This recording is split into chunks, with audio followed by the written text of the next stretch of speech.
according to a study led by Rogers researchers, combining electroencephalogram (EEG) data with clinical observations can help doctors to better determine whether generalized epilepsy patients will respond to treatment. The study, which was published in Epilepsia, the official journal of the International League Against Epilepsy, uses a new statistical model that is 80% accurate in distinguishing between drug-resistant and drug-responsive generalized epilepsy. The researcher says that traditionally few tools were available to predict whether a patient will do well and remain seizure-free or continue to have seizures despite treatment with medications. This is difficult for patients to hear, especially when they are learning about their diagnosis for the first time. Seizures are distressing, life-threatening events that often require emergency hospitalization. The results of this new study indicate that clinicians should consider obtaining prolonged EEG studies, as the researchers found that combining clinical and EEG factors together provided better answers than using clinical observations alone.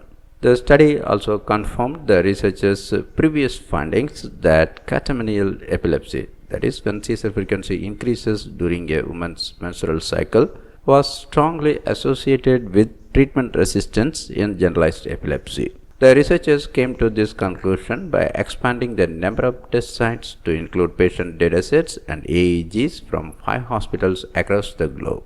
The researchers' previous study, published in 2020, found that women with catamenial epilepsy were about 4 times more likely to have treatment-resistant generalized epilepsy than those without catamenial epilepsy. In this new study, the researchers set out to determine if this new association would hold up in an independent dataset in order to better predict which people would be treatment-resistant or treatment-responsive.